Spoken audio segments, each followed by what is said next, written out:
Celina here with EXP Realty, your trusted real estate advisor. Right now, the coronavirus is definitely changing the way home sales are conducted, and buying houses sight unseen or remotely or without too much physical contact is becoming more and more popular. In more normal times, I helped a lot of people buy houses remotely, from investors who are used to buying houses in bulk and hardly ever seeing them, to out-of-state or international families who were either relocating here for work or buying a vacation home in sunny Arizona. So buying remotely is not new, and I'm no stranger to being the eyes and the boots on the ground for clients who are not physically here. I've done it for years. However, it's becoming more popular, and what's making it easier than ever is that now we have a lot more technology than we did 20 years ago, 10, 20 years ago. We have this technology at our fingertips, and a lot of the listings now have really good photography, videos, virtual walkthrough tours, and when they don't, I can always facilitate one for you. So what do you need to do to buy a house remotely, you ask? Well, here are the 5 things. Number 1, find the right real estate agent. You will depend more than ever on your real estate agent to handle the entire home buying process. So it's critical that you take the time to find the best agent for you. Buying a house involves a lot of moving parts, and if you don't have an agent at all, you must interview the agent first, especially on video. Ask about references, experience, and what kind of technology they have to support buying a house remotely. Not all agents have experience buying or selling houses remotely, and many don't even have the systems or the technology to do it.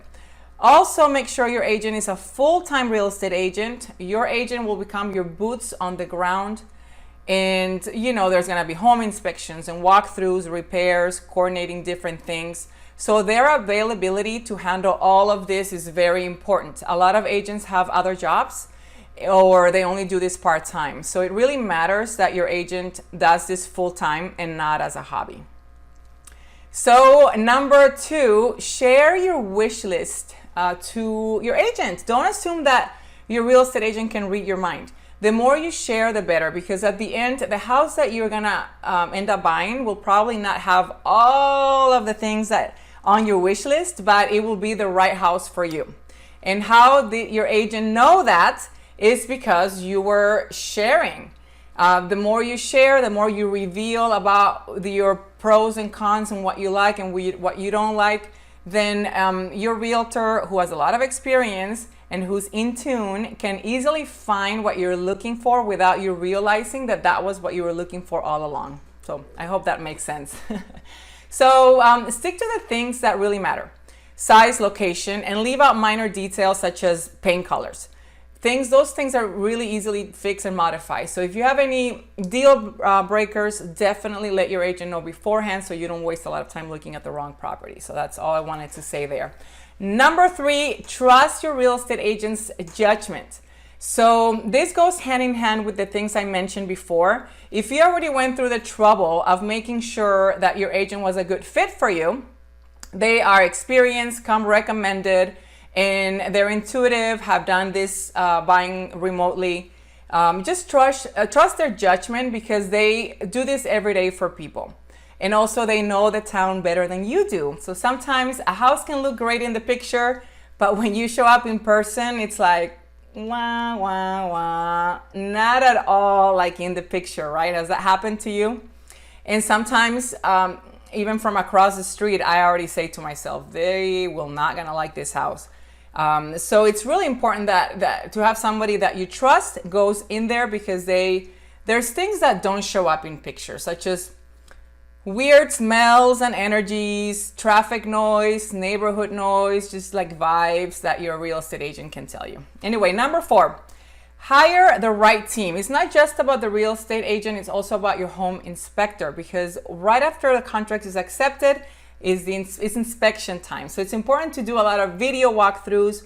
You have the opportunity to change your mind on purchasing the house, and I'm talking about resale houses only. I know that new construction homes have a different process altogether. So this is for resale. You get a window of time, is usually 10 days, to do everything you need to do in order to know if you want to move forward or to stop. Since your real estate agent is not a home inspector, you definitely want a good home inspector on your side, and you want those extra set of eyes inspecting the condition of your future home. And finally, number 5, know the process of closing remotely beforehand, so there are no surprises. Obviously, for the last 20 years or so, your digital signature is just as valid as a wet signature in a real estate transaction. So we can always arrange for that to happen, even a remote closing, even if you live internationally. Some lenders will require a wet signature in some documents, but all those details are on a case-by-case basis, and we will discuss all that during our initial consultation. So there won't be any surprises at the end. Funds are always transferred via wire, and pretty much everything can be done virtually and digitally now. So in conclusion, in many ways, I think that the process of buying a house remotely is the same as buying the house in person. However, it will depend even more on your real estate agent, not only to find the right home, but to be present for inspections and walkthroughs and guide you through the paperwork. And just make sure that you work with an agent who's experienced in remote transactions. And buying a house remotely shouldn't be that big of a deal.